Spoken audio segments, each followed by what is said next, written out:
रहस्य मूलक ईश्वर केंद्रित चिंतन के रूप में थी, उसकी जगह अस्तित्व मूलक, रहस्य से मुक्त अस्तित्व मूलक मानव केंद्रित चिंतन के रूप में मध्य दर्शन से अस्तित्ववाद की अवधारणा को बाबा जी रखा।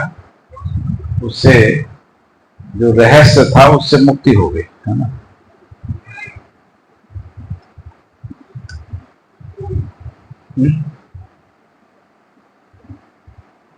तो ये इसी को कह रही भाग 2 है, मानवीय संविधान का परिचय।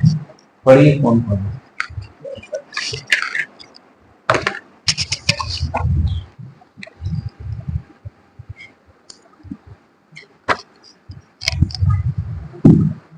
मानवीय संविधान परिचय एवं परिभाषा कर। मानवीयता पूर्ण आचरण हर विधा में पहचानने की विधि सहित सहज विधान मानवीय संविधान है। मानव परंपरा के लिए आचार संहिता की आवश्यकता बनी ही रहती है। मानवीय आचार संहिता को क्रम से स्पष्ट कर लेना ही अपने आप में जनमानस के लिए महत्वपूर्ण उपलब्धि है। ये बुक से भी पढ़ूं।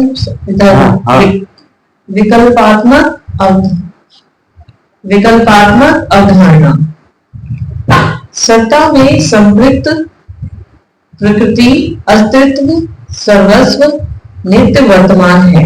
तो उससे पहले जो अवधारणा थी वो थी रहस्यमय ईश्वर, वो कल्याण तथा मोक्ष कारक है, जीव जगत का कर्ता धर्ता परम और सार्वभौम सर्वव्यापी है। उसकी जगह यहाँ पर जो अवधारणा आई है, सत्ता में संपृक्त प्रकृति अस्तित्व सर्वस्व नित्य वर्तमान, यानी अब रहस्य मुक्त हो गया। अस्तित्व ही सह अस्तित्व के रूप में नित्य वर्तमान है।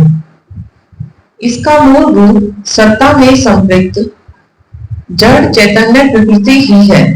यह न तो घटता है और न बढ़ता है। हम मानव जीव जगत का उत्पत्ति उद्भव विभव प्रलय के चक्कर में फंसे हैं, जबकि नियति क्रम से पदार्थ संसार में जितने प्रकार के परमाणु आवश्यक रहते हैं, उतने से समृद्ध होने के उपरांत यौगिक विधि पूर्वक वनस्पतियों का रचना, जीव शरीर, मानव शरीर रचना व परंपरा के आधार पर चारों अवस्थाएं एक दूसरे के साथ पूर्णता उपयोगिता विधि से प्रकटन सहित परंपरा स्पष्ट है। इसमें 2 बातें बताई है ना।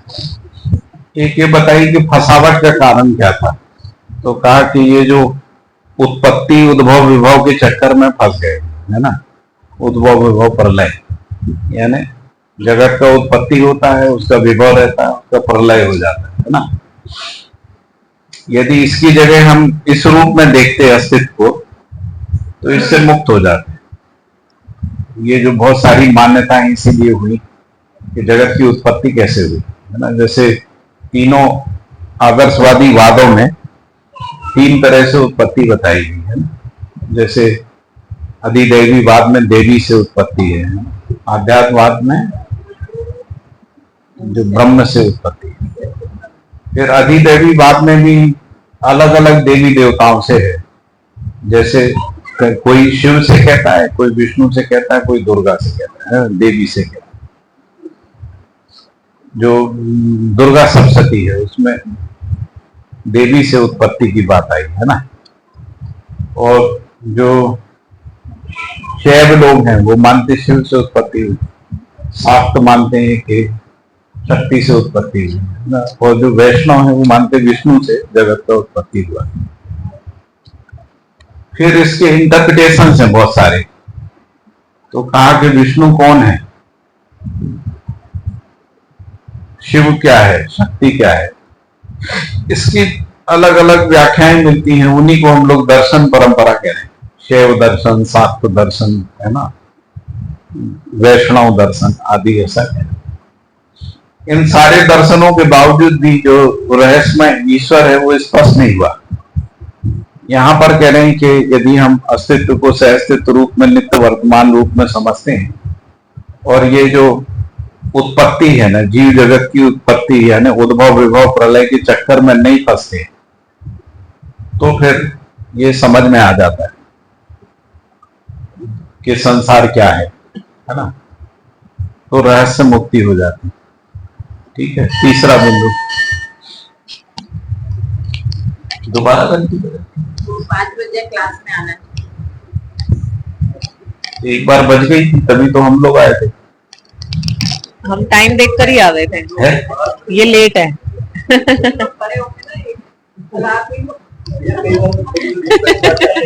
Just for fun. मैं लेट नहीं हूँ, मैं टाइम पे।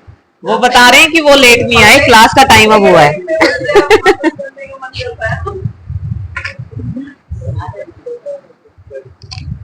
सह अस्तित्व में प्रत्येक एक अपने त्वर सहित व्यवस्था है और समग्र व्यवस्था में भागीदारी निर्वाह करते हुए पूरकता उपयोगिता विधि से होना देखने को मिलता है। देखने का मतलब समझने से है। यह भ्रमित मानव के अतिरिक्त संपूर्ण प्रकृति यथा जीव, वनस्पति तथा पदार्थ रूपों में स्पष्ट है। प्रत्येक मानव भी व्यवस्था में होना रहना चाहता है एवं समग्र व्यवस्था में भागीदारी प्रमाणित करने के लिए उत्सुक है।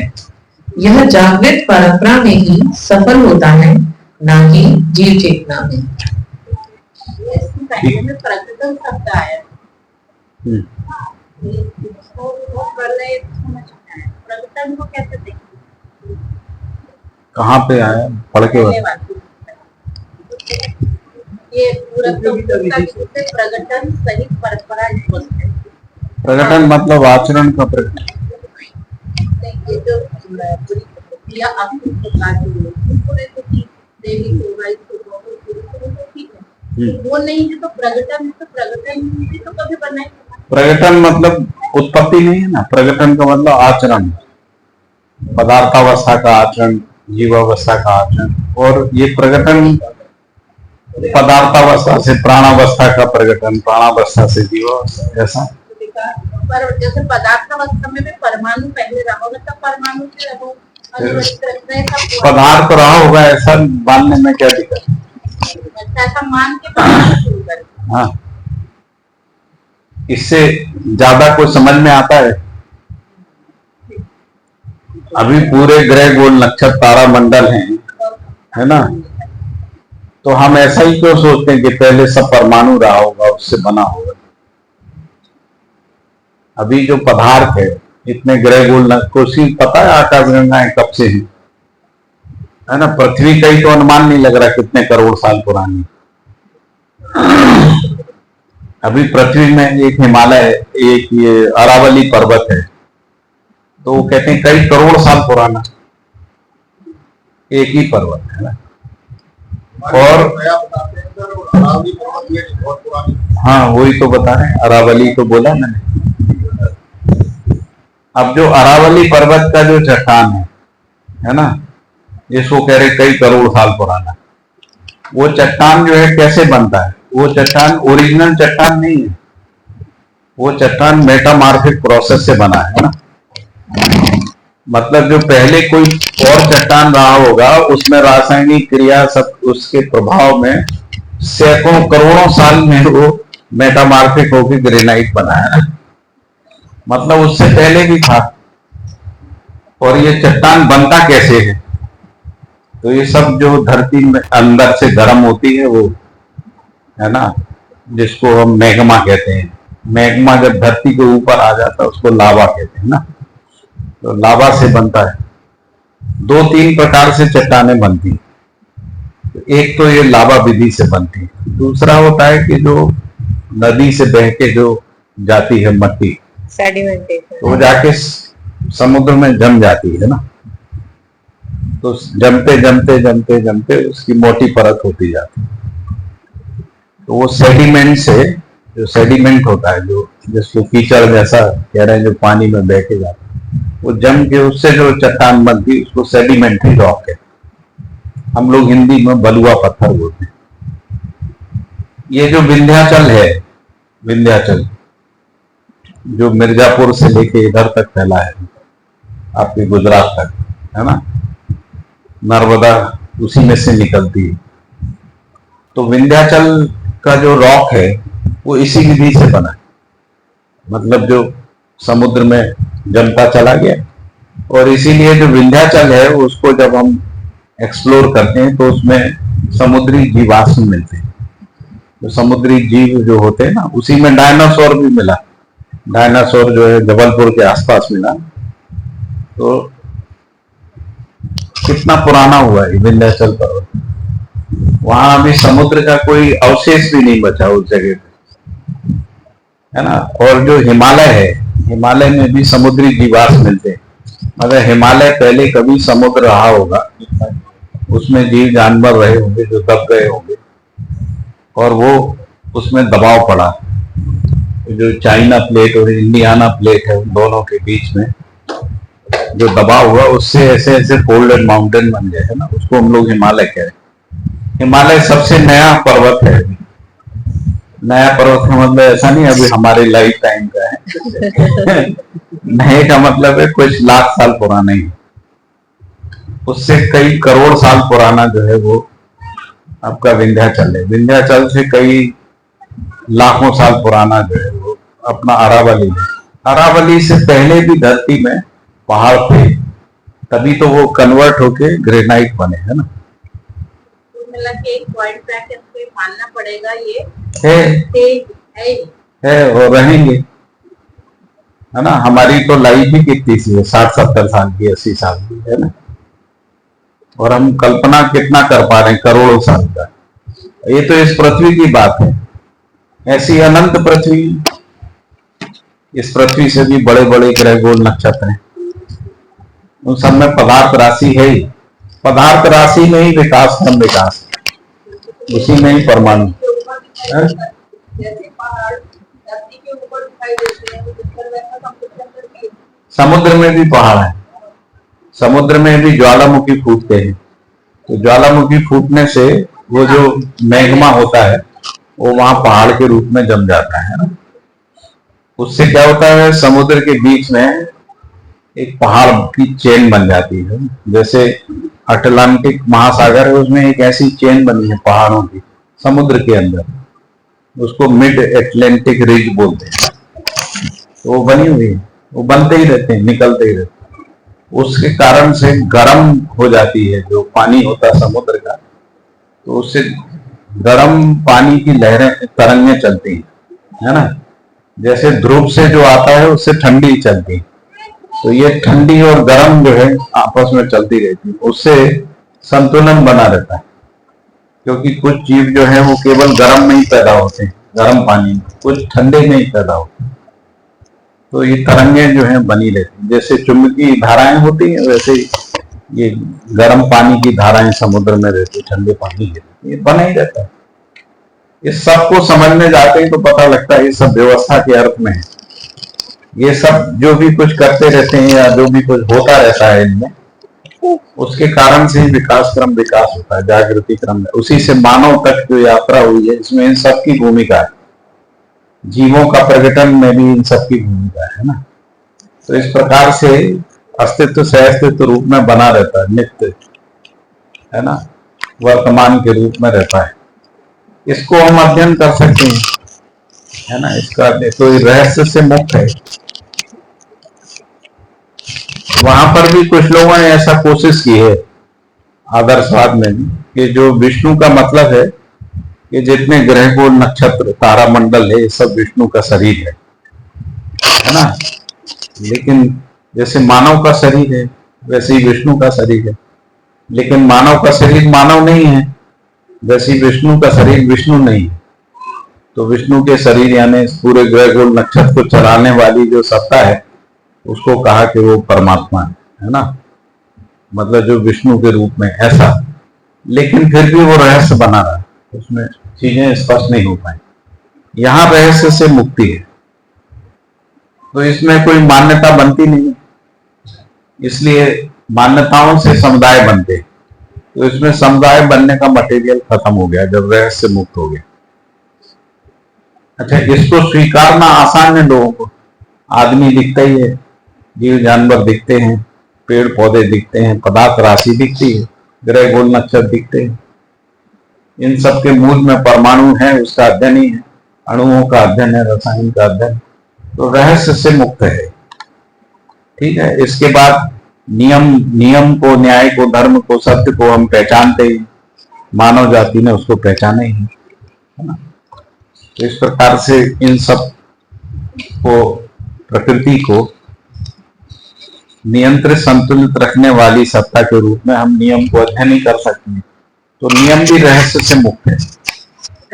नियम जो है वो रहस्य से मुक्त है, न्याय भी रहस्य मुक्त है, धर्म भी रहस्य मुक्त, सत्य भी रहस्य। तो रहस्य मुक्त हो जाए तर्क संगत विधि से, मानने की विधि से नहीं, तर्क संगत विधि। इसमें दोनों बातें, एक प्रत्यक्ष है ना, क्योंकि ये चारों अवस्थाएं प्रत्यक्ष हैं, इसलिए कोई रहस्य नहीं।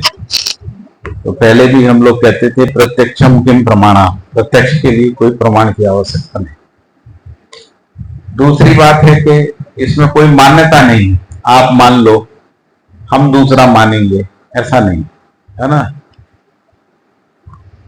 तीसरी बात है कि जो है उसका अध्ययन होता है, जो है नहीं, जैसे हमने भगवान के बारे में हमको पता नहीं है या नहीं, यदि भगवान का अध्ययन करना तो पहले उसका होना सिद्ध करना पड़ेगा। हम किसको भगवान कह रहे हैं? ये व्यापक वस्तु को ब्रह्मा कह रहे हैं, या प्रकृति को कह रहे हैं, या प्रकृति में कोई विशेष चीज को भगवान कह रहे हैं। यदि हम उसको पहचानते हैं तब हम उसका अध्ययन कर सकते हैं, नहीं तो अध्ययन नहीं कर सकते। तो अध्ययन करने के लिए होना जरूरी है ना। तो जिसका हम अध्ययन कर सकते हैं उसी का शिक्षण कर सकते हैं। जैसे आप जो भी शिक्षण कराते हैं, टीचर लोग उसी का कराते हैं जिसका अध्ययन है ना। किसी वैज्ञानिक ने, किसी लेबोरेटरी में, किसी प्रयोग के द्वारा जिस अध्ययन करके जो निष्कर्ष निकाले उसी को हम पढ़ा। तो अध्ययन, जिसका अध्ययन नहीं हो उसको कैसे पढ़ाएंगे? तो जो शिक्षण होता है, शिक्षण से ही परंपरा बनती है। जैसा हम शिक्षण कराते हैं वैसी मानसिकता बनती है, जैसी मानसिकता बनती है वैसा व्यवहार बनता है, मानसिकता और व्यवहार से व्यवस्थाएं बनती हैं। जैसा मानसिकता, जैसा व्यवहार, वैसी व्यवस्था है ना। तो इसीलिए यदि रहस्य को हम पढ़ाने की कोशिश करते हैं, उसमें सफल नहीं हुए, इतना सारा अनुसंधान होने के बाद भी रहस्य बना रहा। भगवत गीता में भी भगवान ने कहा कि मुझे मेरे द्वारा जाना जा सकता है, दान पुण्य यज्ञ तप, इस सब से मुझे नहीं जाना जा सकता। तो अब आपके हाथ से वो अधिकार भी ले लिया। यदि आप भगवत गीता को सही मानते तो आप पास अधिकार ही नहीं कि आप हमको जान सकते, है ना। अब क्या करोगे मानव की हैसियत में? और ये भी नहीं बताया कि कृपा कैसे होगी, मतलब मुझे मेरी कृपा से जान सकते, कृपा कैसे होगी समझ में नहीं आता। तो सब रहस्य में फंस गया। उससे आस्था बन गई। आस्था में अभी रहस्य से तो नियंत्रण होता नहीं, तो आस्था में फिर भय और प्रलोभन को डाला गया। तो भय से नियंत्रण की विधि आई, और प्रलोभन, स्वर्ग का प्रलोभन, पुण्य का प्रलोभन, पाप का भय और नरक का भय, इसको जो है मनु ने भी इसी को आचार संहिता में लिखा। 4 वर्ण, 4 आश्रम, स्वर्ग नरक, पाप पुण्य, भय, आस्था, प्रलोभन, इतनी चीजों में पूरा मनु का धर्मशास्त्र घूमता है ना। और ये पहले से ही चला आ रहा है, मतलब ऐसा नहीं कि मनु महाराज ने जो है किया, ये परंपरा से चला आ रहा है, अभी तक बना हो। इसी आस्था पे विज्ञान ने आके कुठाराघात किया है ना। क्या प्रमाण है? उससे जो है धीरे धीरे आस्थाएं शिथिल हो गई। जैसे स्वर्ग नरक के बारे में अब लोग बात नहीं करते, क्योंकि हम चंद्रमा पे हुआ है, मंगल पे हुआ है, बहुत सारे हमने आकाश गंगाओं का अध्ययन कर लिया, कहीं स्वर्ग नरक नहीं मिला है। अब उसकी व्याख्याएं बदल रही, अब उसका व्याख्याएं बदल। बाबा जी कह रहे हैं कि जो जीव चेतना में जीना ही नर्क है ना। मानव चेतना तो व्यवहारिक स्वर्ग, व्यवहारिक स्वर्गीयता, वैचारिक स्वर्गीयता, सर्वतोमुखी समाधान को व्यवहारिक स्वर्गीयता है ना, वैचारिक स्वर्गीयता बोला, न्यायपूर्ण व्यवहार को व्यवहारिक स्वर्गीयता बोला है ना। तो धरती स्वर्ग हो जाए मतलब समाधान समृद्धि की परंपरा बन जाए है ना, उसको यानी स्वर्ग की अवधारणा को बदल दिया मानव परंपरा में है ना। अब इसके आधार पे भी जो नरकों की भी परिकल्पना है, एक नर्क नहीं है, पता नहीं कितने नर्क, ऐसा भी नहीं नर्क कोई एक स्थली है जहां जीव आत्मा चली जाती है। फिर उसमें जो जीवों में भी तमाम प्रकार की बातें हैं, पितर भी हजारों प्रकार के पितर हैं, भूत भी हजारों प्रकार के भूत प्रेत हैं, देव हैं, पता नहीं क्या क्या है मरने के बाद भी। उसका भी बहुत सारा चर्चा, लेकिन वो सब मिस्टीरियस है, रहस्य है, वो ज्ञात नहीं है, इसलिए वो शिक्षा की वस्तु नहीं है। फिर भी जिन ग्रंथों में ये सब लिखा है उनको भी पावन ग्रंथ ही मान, जिसमें रहस्य जाए। तो यहाँ पे संविधान को रहस्य मुक्त किया गया, आपने अध्ययन गम्य बनाए स्वर्गीयता बताई है। एक व्यवहारिक स्वर्गीयता बताई न्यायपूर्ण व्यवहार, हाँ। तो बाकी तो स्वर्गीयता जिसको अपन समृद्धि करें, तो उसको क्या बोलेंगे? व्यवसाय की स्वर्गीय, व्यवसाय नियम व्यवसाय का जो उद्देश्य क्या है, समृद्धि है, समृद्धि से अधिक व्यवसाय। तो यदि समृद्धि आ गई तो स्वर्ग है। और तीसरी वैचारिक, व्यवहारिक, और वैसे दो की बात आई है जो बाबा जी ने लिखा है, वैचारिक और व्यवहारिक। तीसरे में फिर यही का धरती स्वर्ग है।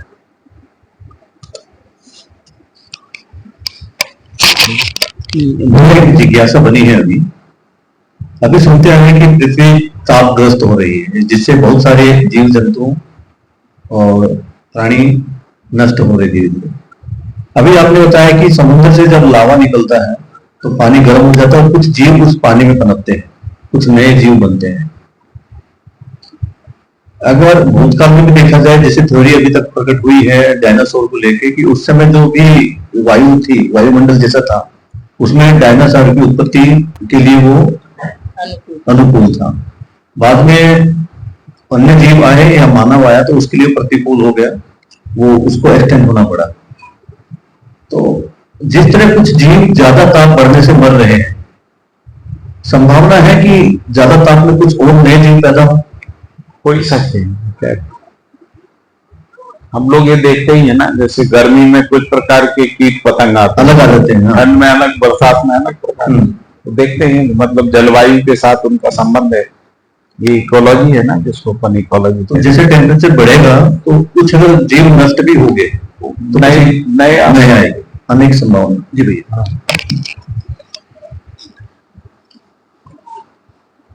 नए से मतलब है जो पहले जिस वातावरण में थे, लेकिन जैसे मानव शरीर नहीं बचेगा ना। मानव शरीर एक निश्चित टेम्परेचर के लिए है, एक निश्चित प्रेशर के लिए है ना, एक निश्चित दबाव में ही है। हमारे शरीरों के ऊपर वायुमंडल का दबाव है ना, उस दबाव के साथ शरीर है। यदि वायुमंडल का दबाव खत्म कर दें तो ये शरीर नहीं रह सकता, या दबाव बढ़ा देंगे तभी नहीं रह पाएगा। नहीं रह पाएगा। तो जैसे हम जब आकाश में जाते हैं, यानी पृथ्वी के वायुमंडल से बाहर जाते हैं, तो कृत्रिम दबाव पैदा करते हैं ना, ताकि धरती का जो वायुमंडल का दबाव है उस दबाव में शरीर बना रहे। यदि वो दबाव को हटा दें तो शरीर फट जाएगा, तो फट जाएगा, शरीर टुकड़े टुकड़े हो जाएगा, है ना। वैसे ही ताप है ना। तो धरती में जो ताप है, जिसमें धरती एक ताप संतुलन में रहती है, तो वो ताप संतुलन को यदि बढ़ा दें तो खत्म हो जाएगा। ये तो जब हम आकाश में, अंतरिक्ष में जाते हैं ना, वहां पर बहुत कम टेम्परेचर भी होता है। तो जो प्लेन का या जो भी यान होता है उसका टेम्परेचर पृथ्वी के टेम्परेचर के हिसाब से मेंटेन रखा जाता है ना, नहीं तो सरवाइव नहीं करेगा। मान लो यान का नहीं होगा तो जो जिस कवच में आदमी को रखते हैं उसके अंदर वो टेम्परेचर बना के रखेंगे, नहीं तो सरवाइव नहीं कर सकते। तो यहीं से पता लगता है कि शरीर जो है वो प्राकृतिक वातावरण के सहअस्तित्व में है ना। तो सहअस्तित्व के बिना नहीं होता है। हम जैसे गुरुत्वाकर्षण है, तो ये शरीर जो है, ये धरती पे जो गुरुत्वाकर्षण है उसके अनुरूप बना हुआ है। यदि गुरुत्वाकर्षण बढ़ जाए तो हम चल नहीं सकते, है ना। हमारा शरीर उस गुरुत्वाकर्षण को में चलने के लायक नहीं होता। हमारे शरीर के अंग अवयव भी जो है उस अर्थ में क्रियाशील नहीं होंगे। यदि गुरुत्वाकर्षण कम हो जाए तो भी नहीं होगा, हाँ, है ना। वो भी स्विंग करना शुरू कर देगा, वो भी कुछ ना कुछ डिस्टरबेंस आ जाए बॉडी में। तो इससे पता लगता है कि शरीर प्राकृतिक नियमों से के साथ है ना। प्राकृतिक नियम जो है वो ताप संतुलन, वाप संतुलन, ऋतु संतुलन, है ना। इस तरीके से हम प्राकृतिक संतुलन को समझ, उसी में शरीर, उसी में जीवों के शरीर भी है, वनस्पतियां भी हैं। यदि वनस्पति में से दबाव खत्म कर दें, ताप बढ़ा दें, घटा दें, तो वनस्पति भी नहीं रहेगी।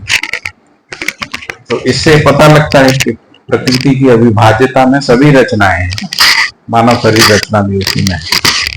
अभी हम इसको डिस्टर्ब कर रहे हैं तो शरीर में रोग बढ़ रहे हैं, है ना। यदि ये ठीक रहे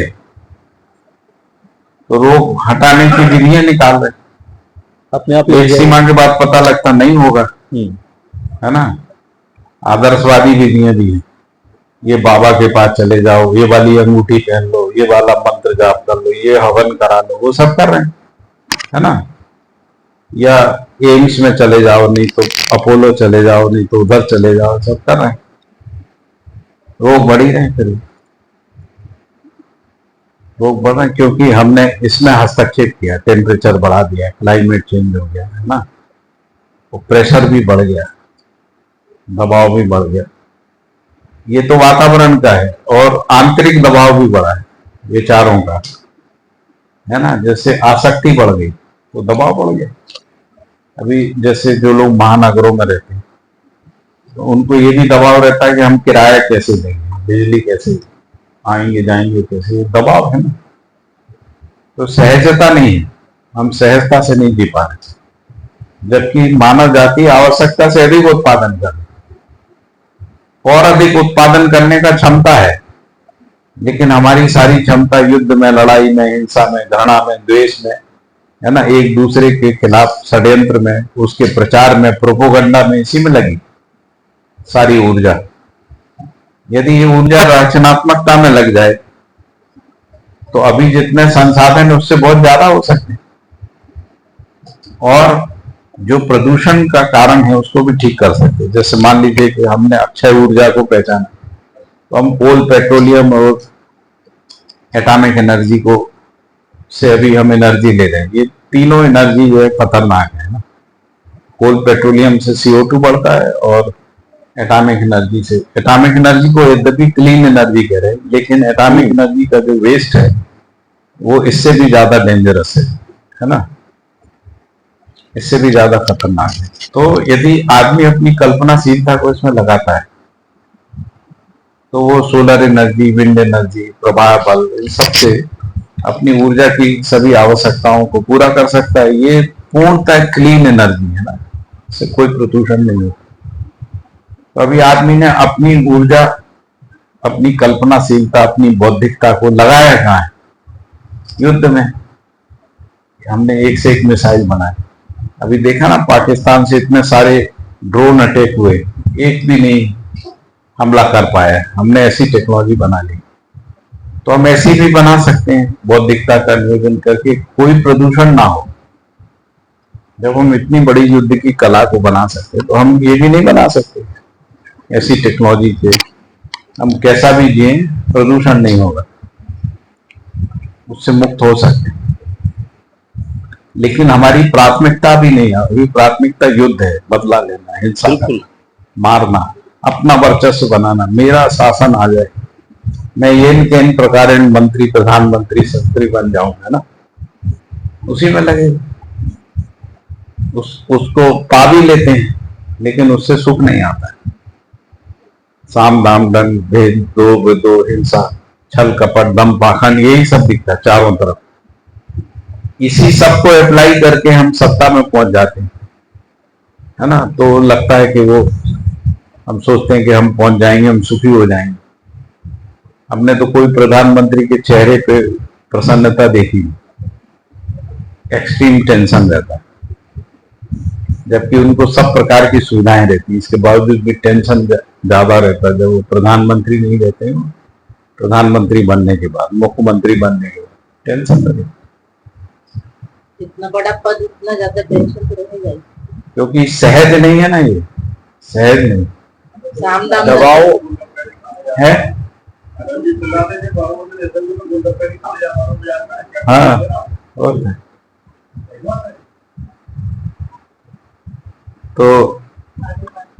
तो यहाँ पे जो विकल्पात्मक अवधारणाएं हैं वो अस्तित्व से अस्तित्व के रूप में है, आगे पढ़ सकते हैं। और एकत्व के अर्थ में मानव जाति एक, मानव धर्म एक, मानव का लक्ष्य एक, है ना। और पूरी धरती जो है अखंड राष्ट्र के रूप में है, इस रूप में अवधारणाएं जो है इसमें दी गई। पढ़िए पढ़िए।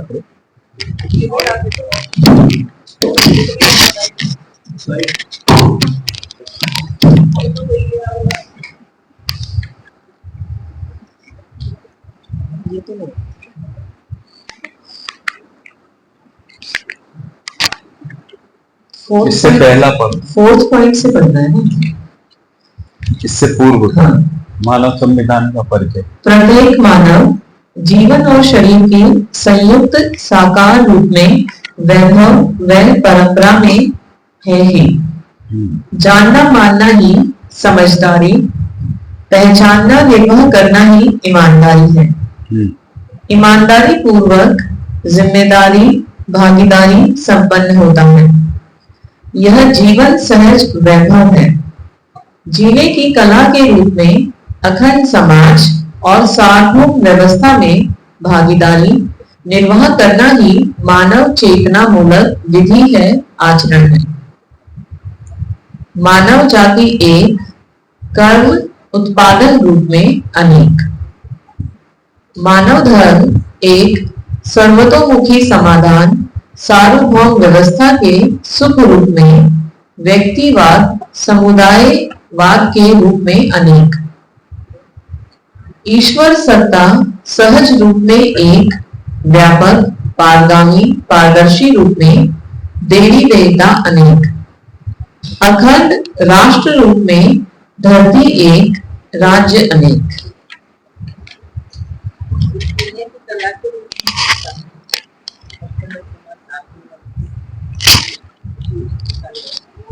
यही जीने की कला।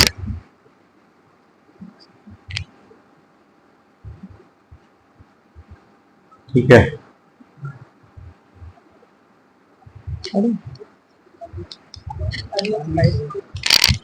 आगे मानवीय संविधान का परिचय।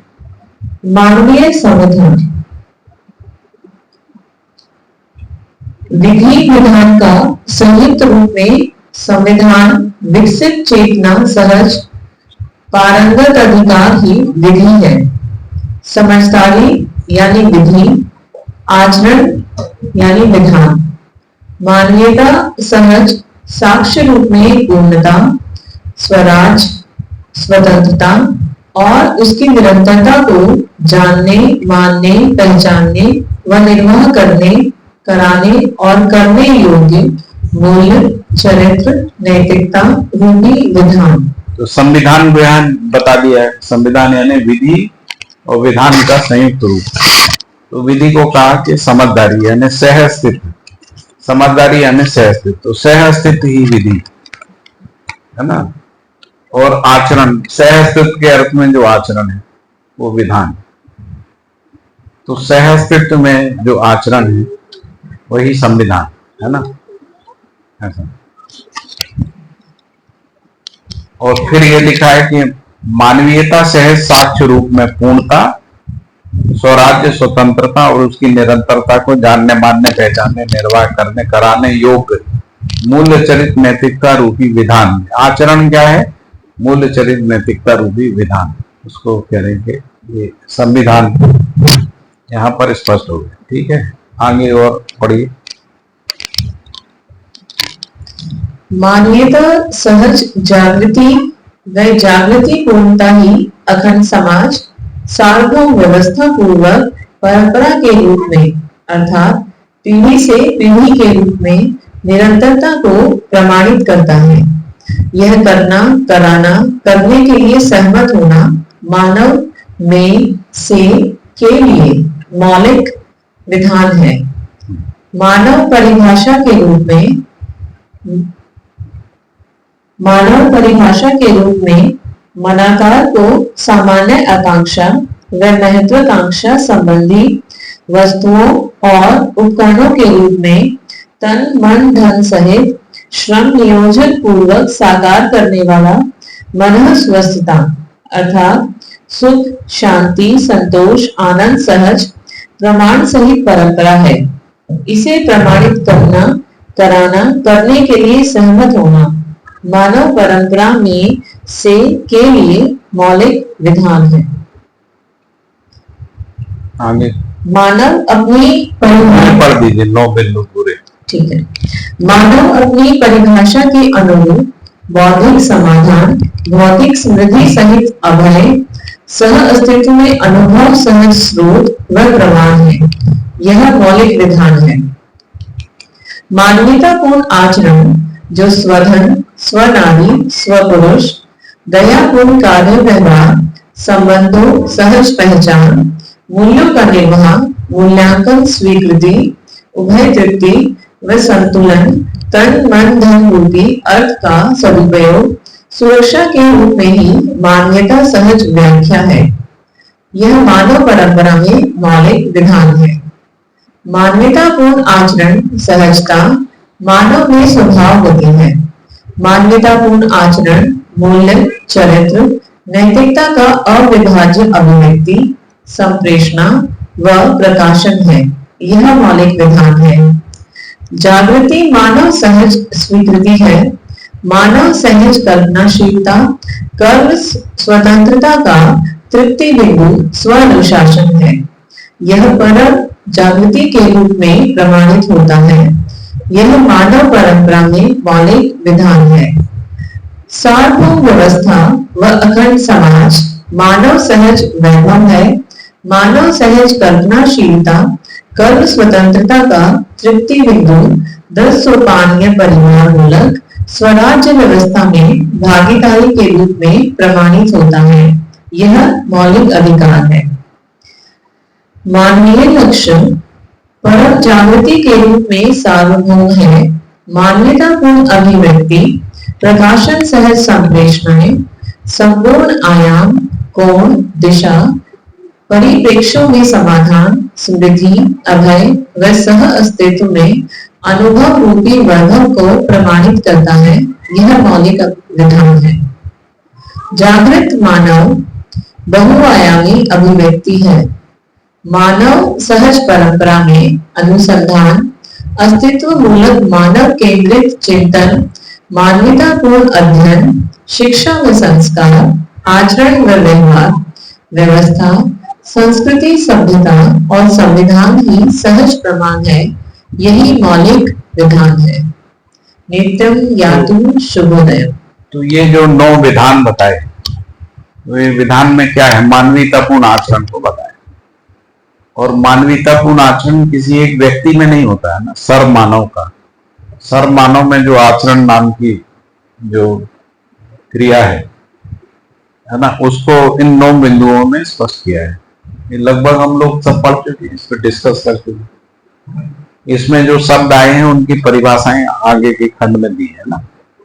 इसमें से किसी पे चर्चा करना हो तो बताइए, कोई इसमें ऐसा बिंदु हो जो जिस पे लगता है कि कोई प्रश्न बनता हो।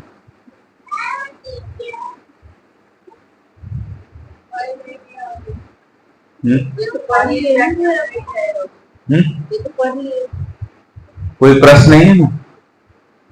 तो अब इसमें जो शब्द आए हैं मानवीय संविधान में, यानी मानवीयतापूर्ण आचरण के रूप में जो विधान है और उसमें जो समझ है, समझ वाला भाग है, तो दोनों को यहाँ पर परिभाषाओं में स्पष्ट किया है ना। हर एक वाक्य में लिखा है, हर एक शब्द में मौलिक विधान बताया।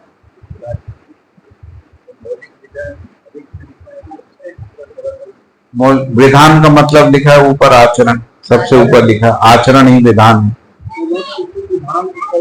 तो यही मानव का जो आचरण है यही मौलिकता है ना। इसलिए लिखा है विधान शब्द है। आप वहां विधान हटा के सब में लिख दे मौलिक आचरण है, मानव का मौलिक आचरण ऐसा कर दी तो भी आपको अर्थ वही है उसका, क्योंकि ऊपर लिख ही दिया उन्होंने आचरण बराबर विधान, समझदारी बराबर विधि, और उससे ऊपर लिख दिया है कि विधि और विधान का संयुक्त रूप जो है वो संविधान, तो संयुक्त रूप में संविधान कह रहे हैं। पांचवा बिंदु, छठवां बिंदु,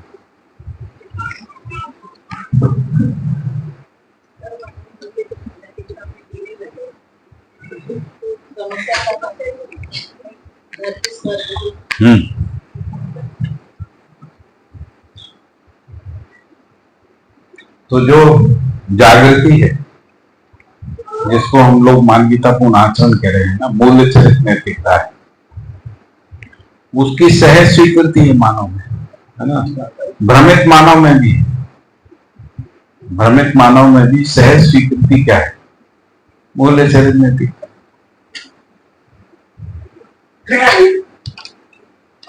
क्रिमिनल लोग भी आपस में चाहते हैं कि उनके जो साथी हैं वो विश्वासघात ना करें, है ना। तो सहज स्वीकृति क्या है, मूल्यों की है, चरित्र की है और नैतिकता की, है ना। जो चरित्रहीन लोग हैं वो भी ये चाहते हैं उनके साथ चरित्रहीनता ना हो, है ना।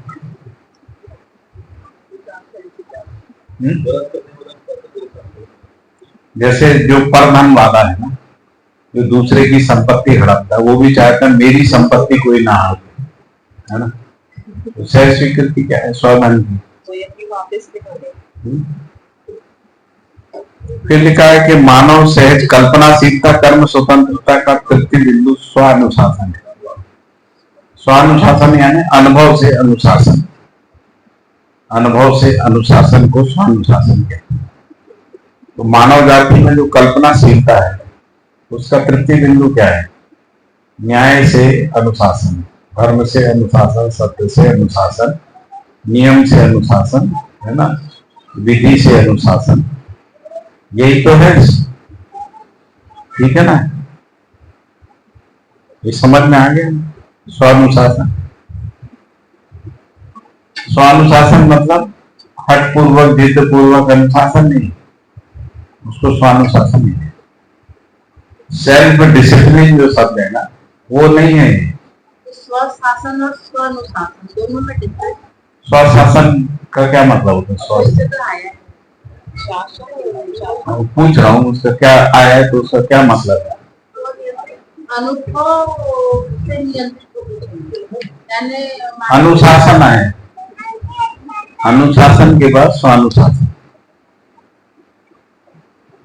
अनुकरण, अनुसरण, अनुशासन, स्वानुशासन, ऐसा है, इसी सीक्वेंस में है ना।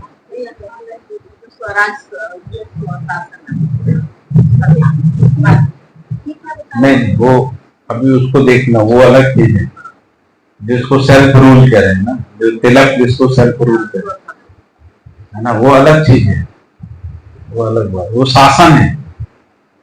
वहां पे भी भय प्रलोभन से एक शासन है ना।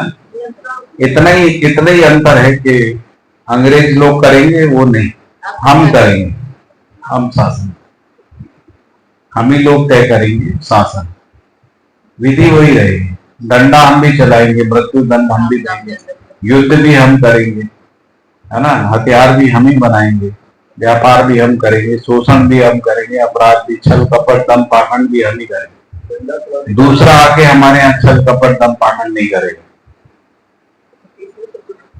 वर्स पर्सन से अब ये हम कौन है? हम कौन लोग हैं? नहीं नहीं, अभी सेल्फ रूम के जिसको भारत की बात है। भारत मतलब कौन लोग? हम यानी कौन? कौन नागरिक? भारत की आबादी का 80% लोग नहीं है उसमें, बल्कि 90%, 10% लोग ही हम हैं, वो जिनको सत्ता चाहिए, जिनके पास सत्ता रही 70 साल से। जिनको अंग्रेजों से पीड़ा किसको थी? आम आदमी को थी, उन्हीं को थी। उन्हीं ने लड़ाई लड़ी स्वतंत्रता की, वही महापुरुष हैं हमारे सभी। उन्हीं ने संगठित होके किया, राजाओं ने, सामंतों ने, बैरिस्टरों ने, है ना, पैसे वाले लोगों ने। तुलसीदास जी ने लिखा है, को हो नरक हमें का हानि, क्योंकि हम तो गरीब लोग हैं, हमको क्या हानि, राजा कोई भी हो जाए। यदि सब कुछ यही होना है तो राजा कोई भी हो जाए, हमको क्या है? हमको क्या फर्क पड़ता है कि अंग्रेज लूट रहे थे, अब आप लूट रहे, हमको तो लूट नहीं है। तो राजा के होने से क्या फर्क पड़ता है? फर्क उनको पड़ता है जो लूट रहे थे, पहले लूट रहे थे, उनके लूटने को उनसे छीन के कोई दूसरा लूटने लगा। थोड़ी सी रूढ़ भाषा बोल रहा हूं, है ना। तो हम लूटने लगे। लूटने वाले वही लोग हैं आज भी, पहले भी इंडस्ट्रियलिस्ट, सामंत, राजा, शक्तिशाली, माफिया, डकैत, यही लोग लूट रहे थे, आज भी वही लोग लूट रहे हैं। आम आदमी पहले भी लूट रहा था, आज भी लूट रहा है। थोड़ा बहुत जहां आवाज आती है, थोड़ी सी जहां ज्यादा होता है तो पैके से देते हैं, 2000 करोड़ 500 करोड़ दे दो, लोग चुप हो जाते हैं। जैसे कहीं पे विरोध होता है, सड़क बना देते हैं। सड़क बना दी, ब्रिज बना दी, एक आध रेल काट दी, आदमी खुश हो जाए, बढ़िया, लूट लो और लूट।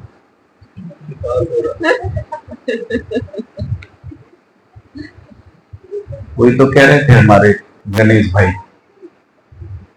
यही तो कह रहे थे, सरकार भी तो लूट ही रही। तो स्वानुशासन का मतलब है अनुभव से अनुसार। अनुभव क्या चीज है? नियम, नियंत्रण, संतुलन, न्याय, धर्म, सत्य रूपी जो विधि है, जो सह अस्तित्व है, ये सारी चीजें सह अस्तित्व में स्पष्ट होती है। तो सह अस्तित्व से अनुशासित, सह अस्तित्व में नियंत्रित, है ना। शासित का मतलब नियंत्रित, संतुलित, है ना। तो कल्पनाशीलता का प्रतिबिंदु ये है कि हम अनुभव से अनुशासित हो जाए, सह अस्तित्व से अनुशासित हो जाए। इसको पहचानने वाली आत्मा है, यानी आत्मा से अनुशासित हो जाए, है ना। अनुभव को पहचानने वाली कौन है? आत्मा रूपी क्रिया है। आत्मा में जब अनुभव होता है तो बुद्धि, चित्त, वृत्ति, मन अनुशासित हो जाता है ना। उसी को मानव परंपरा में कह रहे हैं कि जब अखंड समाज सार्वभौम व्यवस्था को मानव जाति पहचान लेती, यानी व्यक्ति, परिवार, समाज, राष्ट्र को पहचान लेता है तो उससे अनुशासित हो जाता।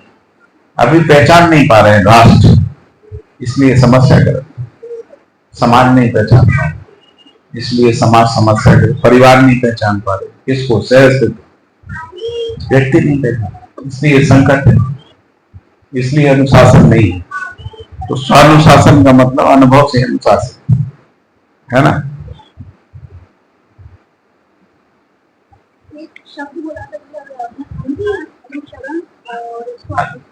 अनुकरण, अनुसरण, शासन, अनुशासन, शासन नहीं, अनुशासन और स्वानुशासन। अनुकरण, अनुसरण, अनुशासन, इसको आप ऐसा समझ लीजिए कि अनुकरण जो जिसको अपन अनुशासन कहते हैं वो कब होता है? जब हमको स्पष्ट प्रतीति हो जाती, साक्षात्कार हो जाता, तब अनुशासन आ जाता है। जब अनुभव हो जाता है तो स्वानुशासन आ जाता है। इसको जीवन में समझते हैं ना, जीवन में तो जैसे हम अभी जो भी पठन करते हैं, है ना, तो पठन में क्या करते हैं, शब्दों को सुनते हैं, उसके अर्थ को बुनते हैं, है ना, मनन करते, तो हमको अर्थ स्पष्ट होता है। कैसे बुनते हैं? परिभाषा से। तो हम शब्दों का अनुसरण करते हैं, शब्दों का अनुसरण करके परिभाषा का अनुसरण करते हैं, परिभाषा का अनुसरण करते हुए हम अर्थ तक पहुंच जाते हैं। ठीक है, तो हमको अर्थ स्पष्ट हो जाता है, अर्थ से हमको सिद्धांत स्पष्ट होते हैं, है ना, नियम स्पष्ट होते हैं, नीतियां स्पष्ट होती हैं, नीतियों का अनुकरण होता है, नियम का अनुकरण होता है, यानी हम नियम से जीने लगते हैं, है ना, न्याय से जीने लगते हैं, इसको अनुकरण कहते हैं। जब हमको ये सब स्पष्ट हो जाता है तब हम अनुशासित हो जाते हैं, यानी व्यक्ति, परिवार, समाज यदि नियम न्याय से जीने लगते हैं तो अनुशासन आ जाता है। लेकिन अभी उनमें ये अनुशासन जो है वो स्वानुशासन नहीं हुआ। स्वानुशासन के बाद हमको फिर कोई बाहर से मनन, चिंतन, अध्ययन इसकी जरूरत नहीं है। क्या अनुभव के बाद स्वानुशासन? अनुभव के पहले थोड़ी होगा। अनुभव तो ही है, तो स्वा का मतलब सह से। अनुशासन में अभी उधारी का चल रहा है, बाबा जी ने जो बताया उसका अनुशासन कर रहे हैं। उधारी नहीं, उधारी क्या है? मतलब तो ये कहेंगे कि उधार में तो चुकाना पड़ेगा। क्या बोल रहे हैं? बाबा जी ने आपको उधार थोड़ी दिया है, उधार दिया है। उनके अनुभव को हम समझते हैं, तो हमारा स्वप्न नहीं हुआ, पर उनका अनुकरण अनुसरण करके हम चल रहे हैं, फिर वो हमारा स्वप्न हो जाएगा। अनुभव की रोशनी बोल सकते हैं। हाँ, अनुभव का प्रकाश। हाँ, क्योंकि बाबा जी बदले में कुछ मांग नहीं रहे, निष्ठा मांग रहे थे क्या? उधारी में तो ब्याज और मूलधन दोनों देना पड़ता था। तो उन्होंने, नहीं तो जो उधारी बोलने से कृपा करुणा जो है वो उसका अवमूल्यन हो जाए, बाबा जी का अवमूल्यन हो जाए उधार का। तो ऐसे कह सकते हैं कि बाबा जी ने जो दर्शन किया उसका अनुकरण करते, और अनुकरण करते हुए उसकी परिभाषा और शब्द पहले अनुसरण करते, आप पठन करते ना, जैसे हम लोग एक एक लाइन पढ़ रहे, अनुसरण है, सारे शब्दों को समझ रहे, शब्दों की परिभाषा समझ रहे, तो शब्द से अर्थ, अर्थ से परिभाषा, परिभाषा से अवधारणा, है ना, अवधारणा से दर्शन, दर्शन से अनुभव, है ना, ये अनुसरण, अनुसरण का क्रम है। ठीक है, अब इसमें अनुकरणात्मक चीज क्या है? तो अनुकरण करते हैं नीति का, नियम का, पॉलिसीज, जिसको विधि का, विधान का, इसका अनुकरण। ठीक है, इन दोनों के योगफल में अनुशासन आ जाता है ना, तो हम जागृति से अनुशासित हो जाते हैं। यानी अभी स्वानुशासन नहीं आया है, ये अनुभव के प्रकाश में अध्ययन पूर्वक, हमने अभ्यास पूर्वक अनुशासन, अनुशासन को प्राप्त कर लिया है। लेकिन सतर्कता छूटेगी तो फिर अनुशासन ही हो जाएगा, टूट जाएगा अनुशासन। स्वानुशासन के बाद हम सजग हो जाते हैं, तो सतर्कता की जरूरत नहीं। अभी हम सतर्कता के साथ अनुशासित हैं, अभी भी हम लोग अभी आपस में जो अनुशासित हैं, सतर्कता के साथ, कोई गलत भाषा नहीं निकल जाए, कोई गलत काम नहीं हो जाए, उसके सतर्क है। तो सतर्कता पूर्वक अनुशासन और सजगता पूर्वक जो है स्वानुशासन, या स्वानुशासन में सजगता, अनुशासन में सतर्कता।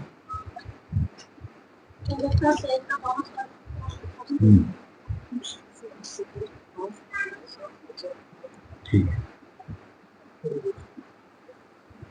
आगे परिभाषा पे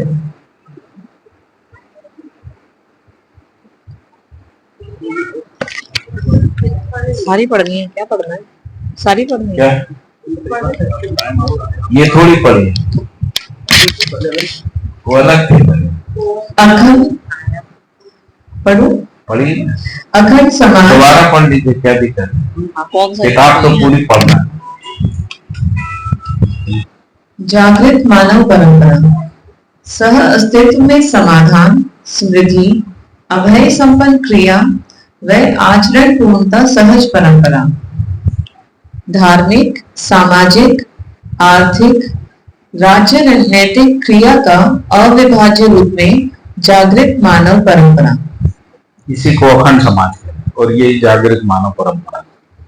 तो जहां भी बाबा जी जागृत समाज, ये अखंड समाज और जागृत मानव परंपरा की बात कर रहे हैं, उसका अर्थ ये है ना, अपना मनमानी अर्थ नहीं लगाना है। तो जब हमको परिभाषाएं, जैसे हम लोग कहते हैं कि एकेडमिक डिसिप्लिन को भी हम कहते हैं अनुशासन, है ना, एकेडमिक डिसिप्लिन कहते हैं। तो जैसे कोई व्यक्ति ग्रेजुएट करता है तो वो केवल उस डिसिप्लिन से परिचित होता है, उसकी शब्दों से, परिभाषाओं से परिचित होता है। पोस्ट ग्रेजुएशन होता है तो उसके दर्शन पक्ष से, सिद्धांत पक्ष से परिचित हो जाता है। तो पोस्ट ग्रेजुएशन के बाद हम कहते हैं कि उस सब्जेक्ट में अनुशासन पे पकड़ हो गई, एकेडमिक डिसिप्लिन हमारे कंट्रोल में आ गए। जब कंट्रोल में आता है तभी रिसर्च कर सकते हैं ना, रिसर्च। यदि आपको फिजिक्स समझ में नहीं आए तो फिजिक्स में रिसर्च कैसे करें? तो फिजिक्स का फिलॉसफी, फिजिक्स का थ्योरी, फिजिक्स के सिद्धांत ये आपको स्पष्ट हो गए, यानी अनुशासन स्पष्ट हो गया, है ना। तब आप प्रयोग कर सकते हैं, एक्सपेरिमेंट कर सकते हैं, कोई नई चीज को नया शोध कर सकते हैं, नया अनुसंधान कर सकते हैं। नहीं तो एक्सीडेंट करेंगे आप, यदि अनुशासन नहीं आया और आप एक्सपेरिमेंट करेंगे। प्रचलित उसमें बता रहा हूँ, जो हम लोग डिसिप्लिन कहते हैं, डिसिप्लिन का मतलब क्या होता है? फिजिक्स का डिसिप्लिन, केमिस्ट्री का, सोशल साइंस का डिसिप्लिन, है। डिसिप्लिन का मतलब है उसके जो थ्योरी, सिद्धांत है, फिलॉसफी है, उसको हमने समझ लिया, उसके हमारा पूरा अधिकार हो गया, तो हम कहेंगे फिजिक्स पे हमारा कमांड है ना, यानी फिजिक्स के डिसिप्लिन को मैं समझता हूँ, केमिस्ट्री के डिसिप्लिन को मैं समझता हूँ, ऐसा। ठीक है, तो वैसे ही अनुशासन का मतलब समझ हो गई है, हमारी समझ हो गई। अभी ये समझ किस रूप में हुई है? हमारे पठन, मनन, चिंतन पूर्वक, है ना, हमको समझ में आ गया बाबा जी क्या कहना चाहते हैं, ये दर्शन क्या कह रहा है, ये परिभाषा क्या कह रही है, अस्तित्व में उसको इंगित वस्तु हमको इंगित होने लगी। तब हम उस अनुशासन में, यानी हम मध्य दर्शन के अनुशासन को समझते हैं। जैसे यदि हम मध्य दर्शन के अनुशासन को नहीं समझते तो हम क्या करेंगे? शब्द यही रहेंगे, अर्थ कुछ और होगा, यानी हम अभी अनुशासन नहीं समझते। तो शब्द तो यही सुनाई देगा, लेकिन अर्थ हमारे अंदर कुछ और है, यानी अनुशासन नहीं हुआ है।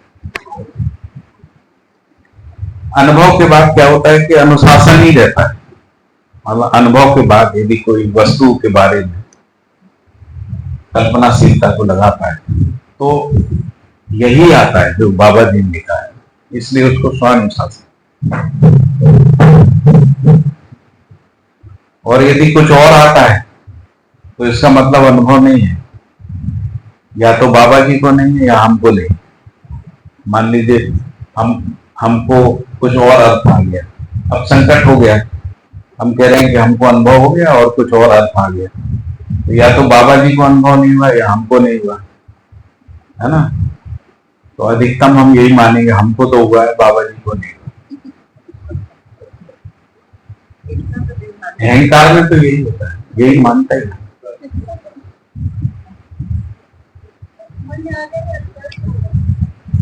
समझ, यदि मान लीजिए आपको भी अनुभव हुआ, मुझे भी अनुभव हुआ, आपको जो हुआ कुछ दूसरी चीज आ रही है, मेरे को भी कोई दूसरी आ रही है।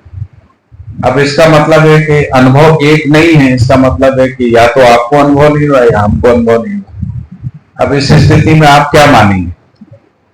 दोनों में से कोई एक का गड़बड़। किसका गड़बड़ होगा?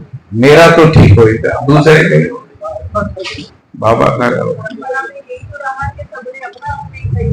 और जैसे मान लीजिए शंकर को हुआ और माधवाचार्य को हुआ, रामानुजाचार्य को, तीनों को अनुभव हुआ, ठीक है। तीनों ने क्या माना? अपने पूर्ववर्ती आचार को अनुभव हुआ था, मुझे नहीं हुआ, ऐसा माना गया? सबने यही माना, मुझे हुआ था, वो सही है, पूर्ववर्ती आचार को नहीं हुआ, यही तो माना, इसीलिए खंडन किया, इसीलिए मत बने। तो अभी भी यदि मान लीजिए मुझे अनुभव होता है तो मैं यही तो कहूंगा नागराज जी को पूरा नहीं हुआ था, मुझे हुआ।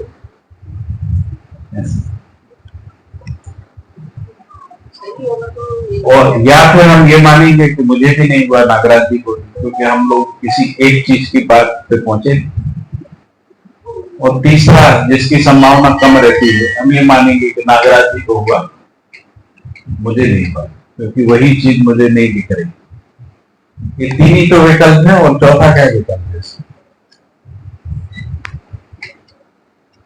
ठीक है, हमने तो जीवन विद्या में भी ऐसे लोग देख लिए जिन्होंने कहा हमको अनुभव हुआ, और जब मैंने उनसे कहा कि जो नागराज जी कह रहे वो आप अलग कह रहे, तो कह रहे नागराज जी को भ्रम रहा होगा।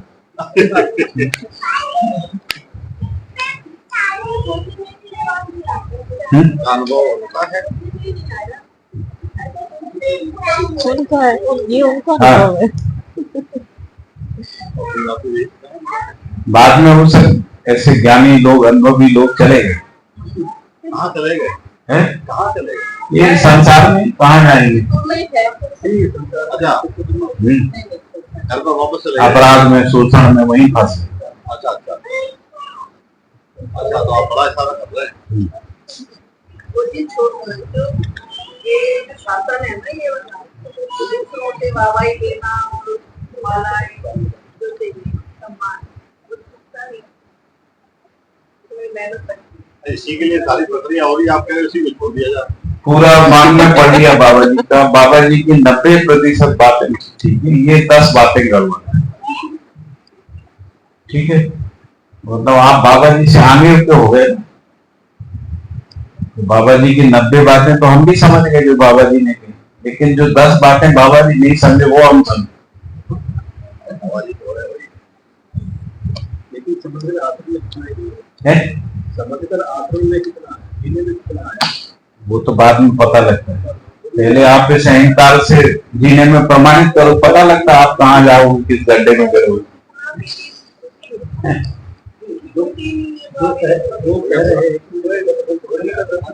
वही पढ़ा है बस एक।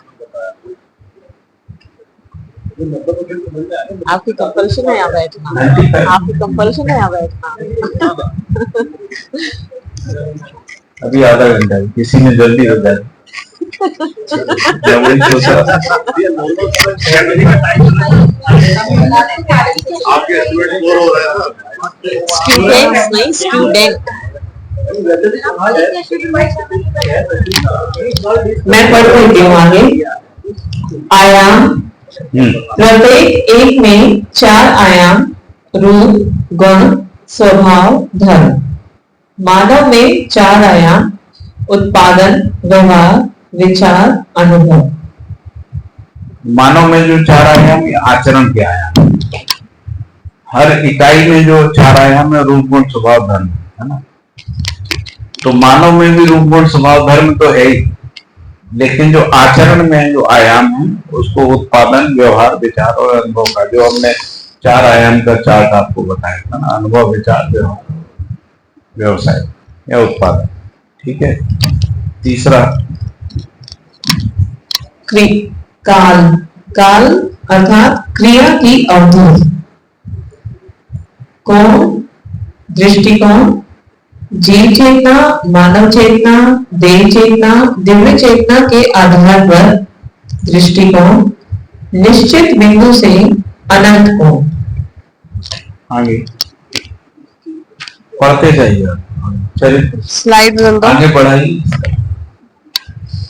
चरित्र, स्वधन, स्वनारी, स्वपुरुष, दयापूर्ण कार्य व्यवहार, स्वयं में विश्वास, चरितार्थता पूर्वक श्रेष्ठता का सम्मान करने, चरितार्थता पूर्वक प्रतिभा में विश्वास, चरितार्थता पूर्वक प्रतिभा और व्यक्तित्व में संतुलन, चरितार्थता पूर्वक व्यवहार में सामाजिक रहते हुए व्यवसाय में स्वावलंबी रहने में चरितार्थता पूर्वक प्रमाण, प्रतिभा अर्थात ज्ञान, विवेक, विज्ञान, व्यक्तित्व, मानवीयता, देव मानवीयता, दिव्य मानवीयता, सहज रूप में। कोई प्रश्न हो तो बताइए, नहीं तो आगे बढ़। सेंटर में चरितार्थता पूर्वक आचरण पूर्वक, भाषा में नहीं। तो ऐसा भी लिख सकते मतलब सब लिख के लास्ट में लिख सकते चरितार्थता पूर्वक। आप लिख देना, अपनी थीसिस में लास्ट में लिख। जागृत मानव, एक फोर्थ पॉइंट को निश्चित बिंदु से अनंत को दो प्रकार से कोण को बताया। दृष्टिकोण में लिखा है निश्चित बिंदु से अनंत तक। भाई जैसे पृथ्वी से अनंत कोण, यदि पृथ्वी के चारों ओर देखेंगे तो कितने कोण बने? व्यापक हर वस्तु के अनंत कोण है। जैसे आपको यहाँ खड़ा कर दें तो आपके चारों ओर कितने कोण बनेंगे? अनंत कोण, है ना? ये सारे और भी अलग हर एकदम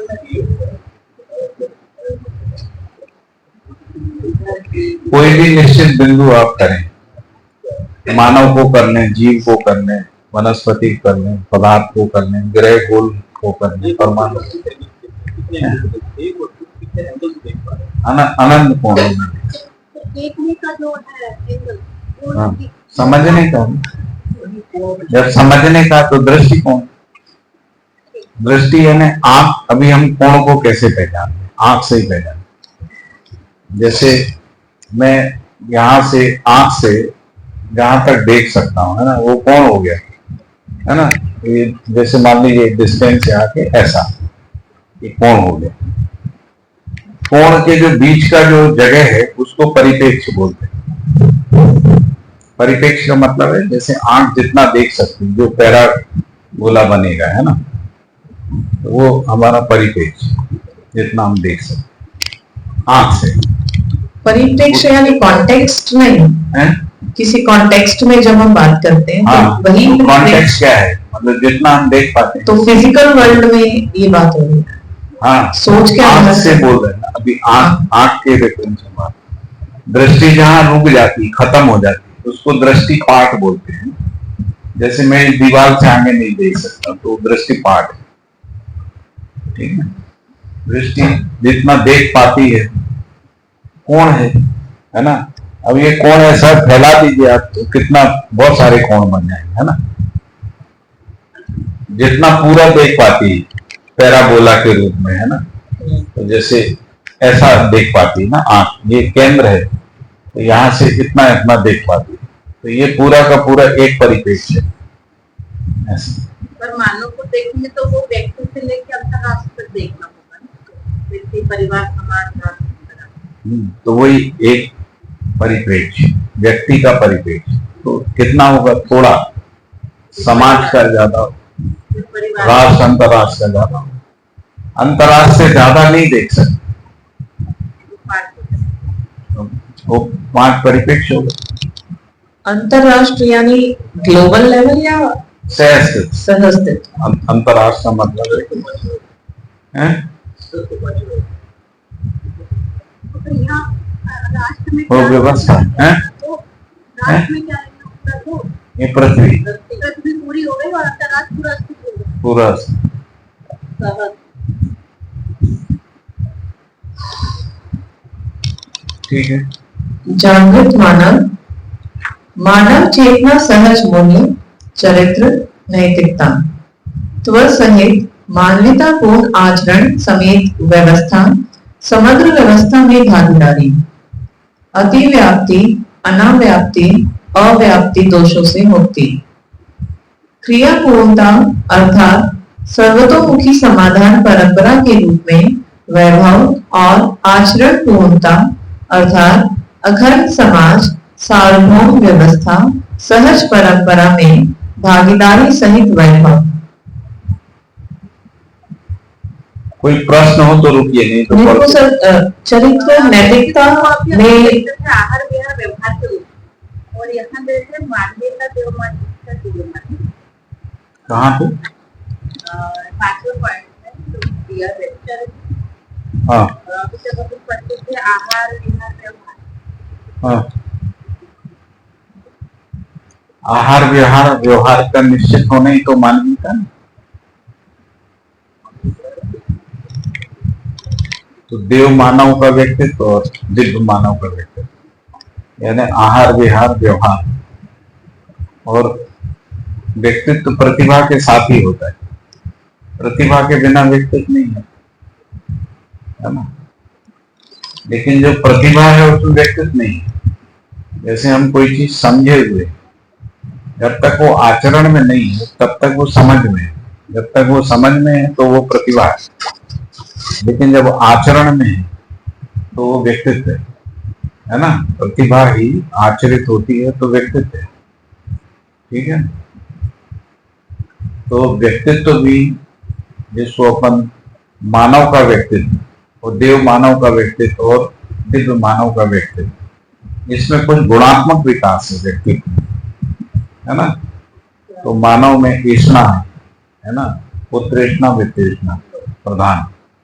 देव मानव में लोकेष्णा प्रधान, उत्तृष्णा वितृष्णा। दिव्य मानव वितृष्णा मुक्त। इसके अलावा स्वभाव में भी गुणात्मकता है ना। धीरता वीरता उदारता से धीरता वीरता उदारता, दया कृपा और फिर करुणा। तो करुणा का व्यक्तित्व है ना, दया कृपा का और धीरता वीरता उदारता, इसीलिए लिखा है। जागृति, क्रियापूर्णता, आचरण पूर्णता, सजगता, भ्रम से मुक्ति, भ्रम मुक्त जीवन, जागृति, परम सहज प्रकाशन। दिशा, रास विकास, परस्पर इकाइयों अथवा ध्रुवों के आधार पर दृष्ट होने वाले कोणों को दिया गया नामकरण। स्थिति, गति, जागृति की ओर गति अर्थात क्रियापूर्णता और गंतव्य में गति आचरण पूर्णता। ये दिशा है, ठीक है। आगे देश, देश, रचना सहज अवधि अर्थात विस्तार, धरती स्वयं में सीमित रचना। जैसे धरती का विस्तार जहां तक है वही धरती देश।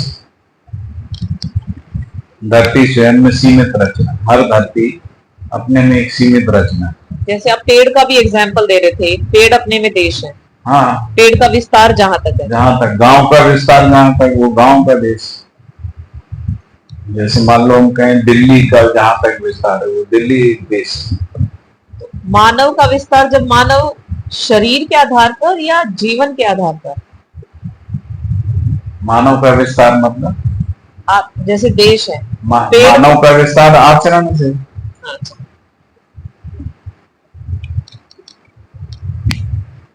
शरीर का विस्तार जो है वो एक जन्म से मृत्यु तक। और यदि उसको और पीछे ले जाएंगे तो पदार्थावस्था से प्राणावस्था तक शरीर का विस्तार है, क्योंकि मानव शरीर जो है वो प्राणावस्था की रचना है। उसके मूल में जाएंगे तो पदार्थावस्था, है ना। शरीर का विस्तार है, अपनेपन का नाम। शरीर का विस्तार कहां से कहां तक है ना, उसकी बात है। पदार्थावस्था से प्राणावस्था, प्राणावस्था का चरमोत्कर्ष जो है वो मानव शरीर, प्राणावस्था का चरमोत्कर्ष, है ना। उससे कम जीव शरीर, उससे कम वनस्पति। वनस्पति में अंग अवयवों का, ब्रेन का विकास नहीं। जीवों में, जीव शरीरों में अंग अवयव, ब्रेन, सप्त धातु, है ना, सप्त धातुओं तक विकास हो गया, सप्त धातुओं के संतुलन तक। मानव में आके समृद्धि कोण में 10, इससे अधिक कोई रचना नहीं अभी तक। मानव शरीर से अच्छी कोई श्रेष्ठ रचना अभी तक नहीं है, यहां तक अभी विस्तार है उसका। तो यही पूरा शरीर का विस्तार है। और यदि इस शरीर की बात करें तो इसका जन्म से लेकर मृत्यु तक यही विस्तार है।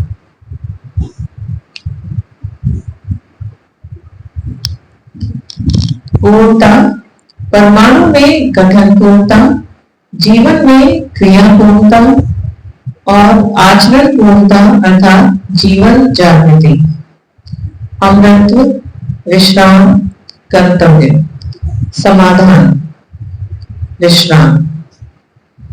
गठन पूर्णता को अमृत कहते हैं, क्रिया पूर्णता को विश्राम, गंतव्य को आचरण पूर्णता कहते हैं, बराबर समाधान यानी पूर्ण विश्राम, पूर्ण विश्रामस्थ जो इकाई है।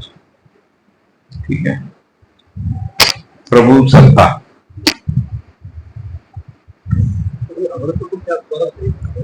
परिणाम का अमृत है ना, गठन पूर्णता, क्रिया पूर्णता है ना, श्रम का विश्राम। मानव में श्रम क्या है? समस्या है। यदि समस्याएं खत्म हो जाएं तो समाधान है। कैसे खत्म हो जाएं? समाधान समृद्धि पूर्वक जीने लगने से। मानव में अभी क्या श्रम है? समुदाय चेतना में जीना नहीं बन रहा, तो मानव में विश्राम कैसे? समुदाय चेतना से मानव चेतना में मानव आ जाए तो विश्राम, यही है ना विश्राम। समुदाय चेतना में श्रम ही श्रम है, समस्या ही समस्या है ना। समुदाय चेतना से मुक्त मानव चेतना में यदि मानव जाति आती है तो विश्राम, उसको श्रम का विश्राम है। फिर इसके बाद मानव चेतना से गति है देव पद, और ये दिव्य मानव, देव मानव या देव मानवीयता, दिव्य मानवीयता की ओर गति है, उसको आचरण पूर्णता है। आचरण पूर्णता पूर्ण समाधान, सर्वतोमुखी समाधान, उसी को कह रहे हैं विश्राम, यानी पूर्ण विश्राम। पूर्ण विश्राम, विश्रामस्थ जो इकाई है उसको दिव्य मानो। ठीक है, आगे पढ़ो। प्रभु सत्ता, क्रिया पूर्ण हो गई, आचरण पूर्णता होगी ना, पूर्ण आचरण पूर्ण हो गया। क्रिया पूर्ण को कह रहे हैं कि विश्राम। हाँ, क्रिया पूर्णता का मतलब है मानव में जो श्रम है ना वही समस्या है ना। समस्या ही दुख, श्रम ही समस्या, समस्या ही दुख। तो दुख से मुक्ति हो जाए, कैसे हो जाए? तभी मानव जीव चेतना में है ना। जीव चेतना में, समुदाय चेतना में, समुदाय चेतना में समस्या है। समस्या से समाधान आ जाए तो कहाँ कैसे आएगा? मानव चेतना में। मानव चेतना आ गई तो विश्राम, क्रिया पूरी होगी। अब क्रिया पूर्णता से आचरण पूर्णता है, आचरण पूर्णता पूर्ण विश्राम, पूर्ण समाधान, सर्वतोमुखी समाधान, पूर्ण विश्राम से कही आचरण पूर्णता का मतलब। प्रभु सत्ता, प्रबुद्धता पूर्ण सत्ता, समझदारी सहित व्यवस्था, प्रबुद्धता पूर्ण शिक्षा संस्कार, न्याय सुरक्षा, आचरण व्यवहार, उत्पादन विनिमय, स्वास्थ्य संयम व्यवस्था रूपी सत्ता या परंपरा। ठीक है। प्रामाणिकता व समाधान पूर्ण विचार, समाधान व न्यायपूर्ण व्यवहार, न्याय व नियम पूर्ण आचरण, नियम व नियंत्रण पूर्ण उत्पादन और उपयोगिता सहित पूरक विनिमय क्रियाओं को करने, कराने और करने के लिए सहमत होने की प्रक्रिया। ये समझ में आया? कौन सा समझ में? अच्छा जी, क्या समझ में नहीं? कौन सा वाला? प्रबुद्धता पूर्ण सत्ता। प्रबुद्धता क्या है? सर्वतोमुखी समाधान।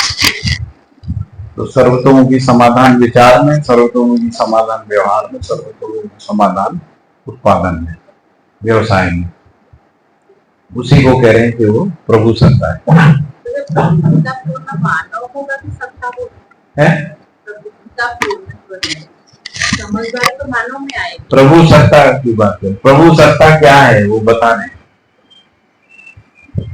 प्रभु सत्ता क्या है? प्रबुद्धता पूर्ण सत्ता, उसी को प्रबुद्धता, प्रभु सत्ता क्या है? तो सत्ता क्या है? विश्वपन क्या है? सत्ता क्या है? तो उसको आगे लिखा है, ये लिखा ना कि प्रामाणिकता व समाधान पूर्ण विचार, यानी धर्म पूर्ण विचार, समाधान व न्यायपूर्ण व्यवहार, यानी धर्मपूर्ण विचार और न्यायपूर्ण व्यवहार। न्यायपूर्ण व्यवहार, धर्म और नियमपूर्ण उत्पादन, नियंत्रण पूर्वक उत्पादन।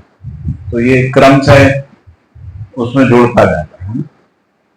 तो विचार जो है जब व्यवहार में आता है तो धर्म न्याय से जुड़ जाता है, और जब वो उत्पादन में आता है तो नियम से जुड़ जाता है। तो इन चारों को मिला के कह रहे हैं प्रभु सत्ता। मैंने वो लिखा भी था, चार्ट आपको याद हो, वही लिखा है।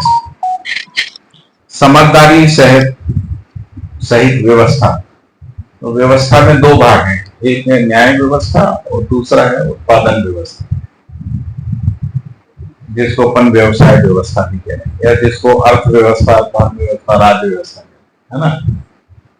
और समझदारी किसको कह रहे हैं? जानने मानने, अनुभव और विचार को सम्मिलित रूप से समझदारी। वो चार्ट में ऊपर लिखा ना, समझना और जीना। तो जो जीना है उसको व्यवस्था कहते हैं, क्योंकि जीना व्यवहार में और व्यवसाय में, ये दो ही है मानव के जीने के क्षेत्र। और बाकी जो दो आयाम है वो समझने के, अनुभव और विचार।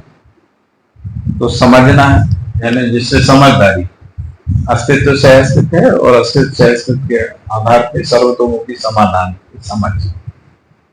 अब इसके आधार पर जीना है यानी न्यायपूर्ण व्यवहार और नियमपूर्ण उत्पादन, इसी को व्यवस्था है। इसीलिए इसको मिला के करेंगे ये प्रभु सत्ता, समझदारी सहित व्यवस्था। ठीक है। प्रभु सत्ता को इंग्लिश में क्या बोलते हैं सर? वो तो अभी ऑक्सफोर्ड डिक्शनरी वाले को भी नहीं पता क्या होता। नहीं, मतलब कॉमन वर्ड जो होता है सोवरेनिटी। सोवरेन। प्रभुता को भी सोवरेनिटी बोलेंगे, प्रभु सत्ता को भी सोवरेनिटी, पता नहीं क्या बोलेंगे, मालूम। सोवरेनिटी, प्रभुत्वता। और फिर एक प्रभुत्वता पूर्ण पांचों आयाम, यानी व्यवस्था को ऊपर जो व्यवस्था शब्द लिखा है, नीचे लिखा है कि ये पांचों आयाम के रूप में समग्र व्यवस्था है ना। और प्रबुद्धता यानी समझदारी, तो समझदारी सहित पांचों आयाम को मिला के वो कह रहे हैं कि क्या है? प्रभु सत्ता। ऐसा कह सकते हैं कि पांचों आयाम को जागृत मानव परंपरा तो वही शिक्षा संस्कार जितना भी गुण ये सर्व सुलभ होगा। तो जागृत मानव परंपरा नहीं, ये नहीं बोल रहे। जैसे शिक्षा ही सत्ता है मानव, यानी पूरी मानव जाति में आप देखें तो सत्ता किसकी? शिक्षा। क्योंकि शिक्षा से ही विचार, शिक्षा से ही व्यवहार, शिक्षा से ही व्यवसाय, इसलिए शिक्षा ही सत्ता है। तो इसलिए पांचों व्यवस्थात्मक कार्यक्रम के मूल में जो सत्ता है वो शिक्षा संस्कार। ठीक है। शिक्षा संस्कार से बाकी सबको सम्मिलित रूप से देखना है, उसको प्रभु सत्ता है। पांचों को मिला के देखने पर तो हुआ प्रभु सत्ता, क्योंकि मानव के परंपरा में क्या बोले?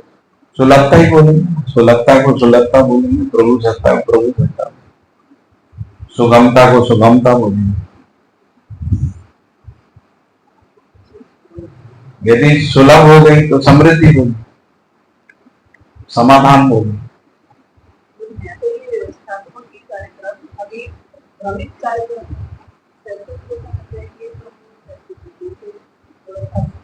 तो यदि आप ये कहते हैं कि समझदारी के साथ मानव परंपरा में स्थापित हो गई, तब वो प्रभु सत्ता। सुलभ हो गई कहने से किसको सुलभ हो? मानव परंपरा में सर्व मानव को सुलभ हो गई। हाँ, पांचों आयाम सुलभ हो गए जागृत मानव परंपरा में। तो यही हाँ, शिक्षा, तो प्रभु सत्ता कौन हुआ?